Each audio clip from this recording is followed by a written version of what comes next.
Hello everyone, finally নিটের result আসার পর অনেকেই হয়তো অপেক্ষা করছিলিস যে স্যার যে বেস্ট রেজাল্ট প্রেপমেডের এখনো পর্যন্ত জানা গেছে 705।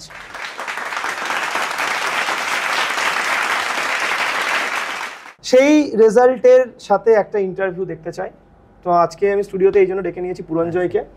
পুরঞ্জয় আমাদের খুব ফেভারিট স্টুডেন্ট এবং মোস্ট ইম্পর্টেন্টলি আমি একটা কথাই বলবো যে পুরঞ্জয়ের জন্য আমি যখন প্রশ্ন চেয়েছিলাম জুনিয়র ব্যাচেস থেকে আমার কাছে কিছু প্রশ্ন এসেছে যে স্যার এগুলো পুরঞ্জয় দাকে জিজ্ঞেস করবেন যে কিভাবে দাদা এগুলো করেছিল।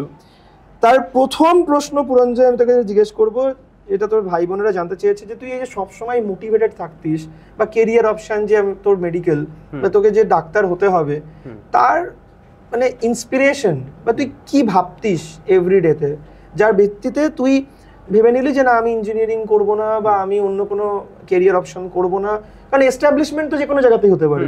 তুই এটাকেই কেন তোর এস্টাবলিশমেন্টের পথ ভেবে নিলি মেডিকেল ক্যারিয়ারটাকে? স্যার কারণ মেডিকেল ক্যারিয়ারে it's not just about earning but যখন when you save a life I don't think যে ওটার কোনো পেমেন্ট আপনি দিতে পারবেন। তো ওই নোবেলনেসটা I don't think can be challenged in any field.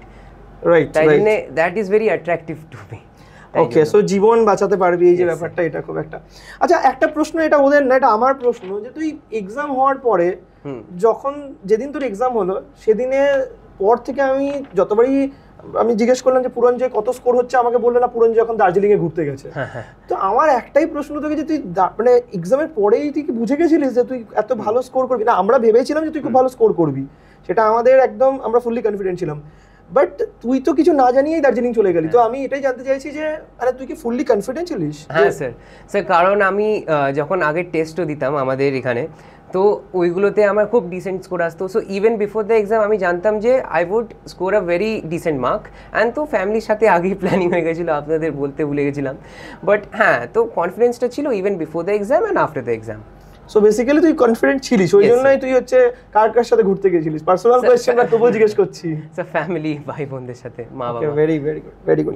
আচ্ছা পুরঞ্জয়, এবার আসি হচ্ছে আবার আমাদের প্রেপারেটরি যারা তোদের ভাই বোন রয়েছে তাদের যে প্রশ্ন দিয়েছে সেটা জিজ্ঞেস করতে।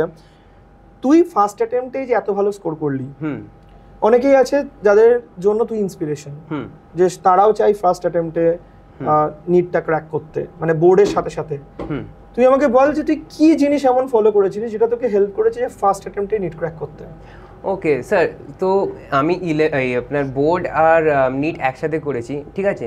তো এবার ফার্স্ট অফ অল ওদের সিলেবাসটা সেম, আর আপনি যদি কনসেপ্টটা বোঝেন আপনি দুটোই ক্র্যাক করতে পারেন না। রাইট, আমি কনসেপ্ট ভিডিওস প্রেপমেড অ্যাপ থেকে দেখতাম অ্যান্ড তারপরে আমি বোর্ড পিওয়াইকিউজ অ্যান্ড নিট পিওয়াইকিউজ লাগাতাম, তাতেই আমার হয়ে যেত। অ্যান্ড অ্যাপার্ট ফ্রম দ্যাট যদি আমার তবুও ফিল হতো যে নিটের জন্য আরেকটু করবো, then I use to solve the quizzes from the PrepMed app. Okay, তুই বেসিক্যালি প্রেপমেডে যতগুলো কুইজ ছিল সবগুলো কুইজ অলমোস্ট স্যার আমি সব খুব এইভাবে ফলো করতাম স্যার, সবগুলো। আচ্ছা, লেকচারস গুলো সবগুলো প্রত্যেকটা দেখতিস ভালো করে? Yes sir. Okay, so basically তুই বলছিস যে কন্টেন্টটা তুই ভালো করে ফলো করেছিস, তারপর সেটাকে বোর্ডের মতো করে ব্যবহার করেছিস আর নিটের মতো করে ব্যবহার করেছিস। কারণ কনসেপ্টটা সেম। তো আপনি ফর এক্সাম্পল একটা আপনাকে বলছি, রে অপটিক্সের কনসেপ্টটা যদি আপনি বোঝেন, তো এবার ওটা এমসিকিউ তে আসুক বা আপনাকে জিজ্ঞেস করুক এটা কেন হচ্ছে, তুমি তো পারবে, তাই না? কনসেপ্টটা বুঝলে আর কোনো অসুবিধা হবে না। একদমই সত্যি কথা। আচ্ছা পুরঞ্জয়, তোকে আমি যেটা জিজ্ঞেস করবো সেটা হচ্ছে তুই কোন স্কুলে পড়তিস? Sir Saint Joseph. তো এটা তো আমাদের মানে অফিসের পাশেই স্কুল। তো আমি তোকে একটা জিনিস জিজ্ঞেস করবো যে স্কুলের থেকে কতটা হেল্প পেয়েছিস বোর্ডের প্রিপারেশন এবং নিটের প্রিপারেশনে? স্যার বোর্ডের প্রিপারেশনে স্কুল যত পেরেছে হেল্প করেছে, বাট নিটের প্রিপারেশনে আই উড সে মোস্টলি আমি প্রেপমেড থেকেই সাপোর্ট পেয়েছি। ওকে, আচ্ছা একটা কথা জিজ্ঞেস করবো, এটা আমি সবাইকেই জিজ্ঞেস করি, এটা ওদের প্রশ্ন নয়, এটা আমার প্রশ্ন। সেটা হচ্ছে যে নিট 2024-এর যে এক্সাম পেপারটা ছিল, সেই এক্সাম পেপারটা তোর কি মনে হয়, মানে যদিও তোর এটা প্রথম নিট, এর আগে তো মানে অ্যাজ এ পিওয়াইকিউ তো নিশ্চয়ই 23-এর পেপার দেখেছিলিস, তোর কি মনে হয় 24-এর পেপারটা কোথায় আলাদা ছিল 23-এর পেপারের থেকে? স্যার আমি বলবো যে আগের বছর যখন দেখেছিলাম তখন আমার ভয় লেগেছিল, তারপরে আমি কনসেপ্টস অ্যান্ড বিল্ডিং করলাম কনসেপ্টের, তারপরে আমি যখন আবার রিভিউ করলাম আমার তো ফিল হয় পার্সোনালি যে 23 অ্যান্ড 24-এর পেপারের লেভেলটা অলমোস্ট সেম। হয়তো কোনো পার্টিকুলার সাবজেক্টে ইজি হতে পারে বা হার্ড হতে পারে, ফর এক্সাম্পল কেমিস্ট্রির অনেকজন বলছে ইজি, তো ওই রেসপেক্টে আমি বলবো যে almost same. But apart from that if you watch the concept videos like কি বলবো, বা কুইজিজ সলভ করবেন যেটা পিওয়াইকিউ বেসডই, তো আমি বলবো যে আপনার অসুবিধা হওয়া উচিত নয় তেমন। ঠিক, রাইট। তো অলরাইট, সো কোয়েশ্চেন পেপার তুই বলছিস অলমোস্ট নিয়ার অ্যাবাউট সেমই ছিল, কারণ দেশ জুড়ে এত ঝামেলা চলছে নিট রিনিট নিয়ে, তো সেখানে আর কি অনেকেই কোয়েশ্চেন করছে যে হচ্ছে পেপার কি অনেক ইজি ছিল এবার, অনেক ইজি ছিল আগের বারের থেকে, তো সেটা তো একদমই নয়। ইজি হয়তো একটু হয়তো বলা যেতে পারে, ম্যাক্সিমামটাই যদি অলমোস্ট সেম লেভেল পেপারই ছিল। আচ্ছা, আরেকটা জিনিস তোকে জিজ্ঞেস করবো যে তুই রিভিশন আর প্র্যাকটিস দুটো জিনিসই খুব ইম্পর্টেন্ট, এটা তোদের জুনিয়র ভাই বোনরা জিজ্ঞেস করছে, তুই রিভিশনের জন্য কি করতিস, মানে রিভিশন এবং প্র্যাকটিসের জন্য কি করতিস? অ্যাজ আই সেড, আমি মেন কনসেপ্ট ভিডিও অ্যাপ থেকে দেখতাম, প্রেপেডের অ্যাপে লেকচার ভিডিওটা, তারপরে ওটার বেসিসে আমি নোটস বানাতাম, মানে ওই নোটসগুলো আমি অ্যাটলিস্ট 2 আওয়ার্স রিভাইজ করতাম। ওকে, অ্যান্ড আফটার দ্যাট যদি আমার ফিল হতো যে কনসেপ্টটা আরেকটু আমার স্ট্রং করতে হবে, দেন আই ইউজ টু, আমি অ্যাজ আই সেড বিফোর যে আমি কুইজিসগুলো সলভ করতাম, কুইজিসগুলোকে সলভ করতিস। ওকে, তাই জন্যই আমার সব কুইজিস ইনঅ্যাপে সমস্ত এক্সাম দিতিস, ইনঅ্যাপে সমস্ত এক্সাম দিতিস। ওকে, ধর ভোলাটাইল টপিক, যেটা আমি তোকে জিজ্ঞেস করতে চাইবো, যখন আমরা পড়াশোনা করি তখন আমাদের অনেক ভোলাটাইল টপিকস থাকে, তো এই ভোলাটাইল টপিকগুলো তুই কি করে ম্যানেজ করতিস? স্যার, ভোলাটাইল টপিকসগুলো actually you can only handle after multiple revisions. আমি এক্সাম্পল দিচ্ছি, ধরুন পি ব্লকের গ্রুপ 13 and 14, 11তে মনে হবে খুব ডিফিকাল্ট, কিন্তু 12-এ আপনি যখন রিচ করবেন বাই দ্যাট টাইম আপনার অনেকবার রিভিশন হয়ে যাবে, ঠিক আছে? তো ধরুন আমি 11তে প্রথমবার পড়লাম, তখন আমি ওটা স্টিকি নোটস বানিয়ে আটকেছিলাম, আর 12-এ পৌঁছতে পৌঁছতে ওই স্টিকি নোটস হাটিয়ে নতুন যে inorganic concepts, for example d f blocks এর notes, so basically sticky note তুই আটকাতিস, এবং সেই স্টিকি নোটগুলো টাইম টাইম চেঞ্জ হতো, মানে প্রথমে তুই যখন মনে রাখতে পারতিস না তখন একরকম, আবার যখন মনে রাখতে পারলি তখন আরেক রকম, তো এটা চেঞ্জ হতে থাকতো। ওকে, সো ভোলাটাইল টপিকের জন্য স্টিকি নোট ব্যবহার করতো, যেটাও বারবার বললো, সেটা তোরাও ব্যবহার করতে পারিস, আমি বলবো। আর একটা প্রশ্ন ওরাই জিজ্ঞেস করেছে, যে সেটা হচ্ছে যে এটা আমারও প্রশ্ন, কারণ এটা অনেক ক্ষেত্রেই অনেকেই জিজ্ঞেস করে, যে হচ্ছে তুই এক্সামের দিন এই যে মানে দ্য স্ট্রেস ম্যানেজমেন্ট বা এই যে এক্সাম প্রেশার ম্যানেজমেন্ট, তার জন্য কি তোর ইউনিক কোনো নিনজা টেকনিক ছিল? স্যার, নিনজা টেকনিক নয়, এখানে প্রেপমেডের আপনারা যত এক্সাম দেবেন অত ভালো হবে, বিকজ প্রেপমেডে পুরো নিটের যত প্যাটার্ন, মানে সব ফ্রিস্কিং থেকে শুরু করে থাম্ব প্রিন্ট ইমপ্রেশন, আমরা অনেক সময় ভাবি যে শুধু পেপারের লেভেলের চিন্তা, শুধু এক্সামটার চিন্তা, কিন্তু এই ছোটোখাটো জিনিসও কিন্তু আপনাকে করে, মানে ভয় দেখায়, বুঝলেন? তো বিকজ এইসবেরও আমার প্র্যাকটিস ছিল, আই ফেল্ট যে তেমন কিছু ডিফারেন্ট হয়নি এক্সামের দিনে। এক্স্যাক্টলি রাইট, তো তুই সেটাই বলছিস যে হচ্ছে যে এক্সাম প্রেশার এইভাবে তুই ম্যানেজ করেছিস, বিকজ দ্য এক্সাম যেগুলো ছিল পিওর অফলাইন এক্সামস দিয়েছিলিস, বাট তুই বললি যে ইনআপ এক্সামসগুলো তুই বেশি দিয়েছিলিস, ম্যাক্সিমাম তুই ইনআপ এক্সামস দিয়েছিলিস। আমার তোকে একটাই প্রশ্ন, যে যখন প্রিপারেশনস আমরা করি তখন আমরা মাঝে মাঝে ডিমোটিভেটেড হয়ে যাই, স্কোর খারাপ এলে বা কিছু হলে, তুই নিজেকে কনস্ট্যান্ট কিভাবে মোটিভেটেড রাখতিস? স্যার, ফার্স্ট অফ অল ওই ড্রাইভটা ছিল যে না, I want to be a doctor, and secondly কে টিম ক্যাপ্টেন্স, তারপরে আপনি তো ছিলেনই, আপনারা কনস্ট্যান্টলি মানে মাইন্ডসেটটাকে একটা ফর্ম করেছিলেন যে like one bad test doesn't mean anything, and motivated করতে রাখতেন, অ্যানালাইজ করতে হেল্প করতেন, তো কিপ গোয়িং, কনসিস্টেন্সি থাকো। ঠিক আছে, ভালো লাগলো। তো তোরাও শুনতে পাচ্ছিস যে বারবার যেটা তোদের ক্লাসে আমি বলি, এবং যারা যারা ইউটিউব থেকেও বলেছি, ক্লাসেও বলেছি, অনলাইন ব্যাচেসেও বলেছি, সবসময় একটাই কথা, যে হচ্ছে যাই হোক না কেন আমাদেরকে চলতে থাকতে হবে, what ever the result is. আচ্ছা, একটা কথা আমি বলবো, যে ধর ফিউচার নিট অ্যাসপিরেন্টস যারা রয়েছে, মানে এখন যে রিসেন্ট কাট অফ দেখে যা চলছে এখন, তুই কি মেসেজ দিবি যে ফিউচার নিট অ্যাসপিরেন্টসের জন্য?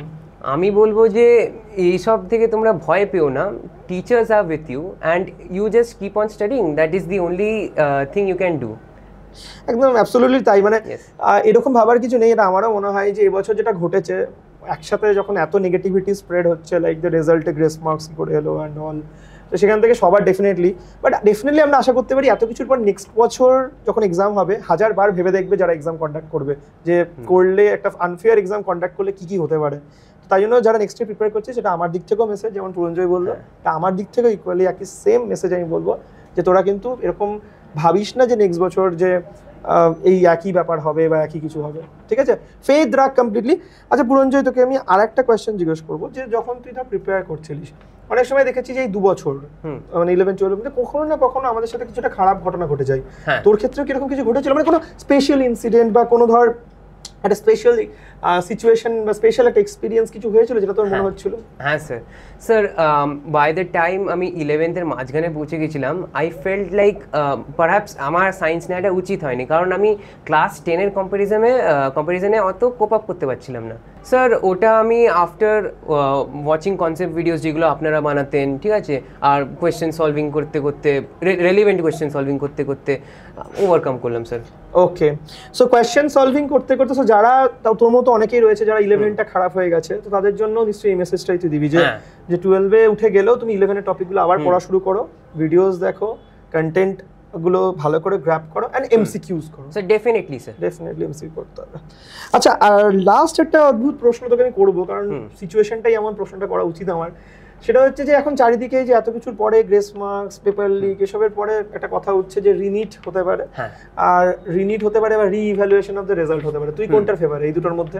স্যার পার্সোনালি আমি তো রিইভ্যালুয়েশনের ফেভারে, কিন্তু যদি রিনিট হয় I am more than prepared, because sir আমার কনসেপ্টস আছে আর আপনারা তো আছেনই।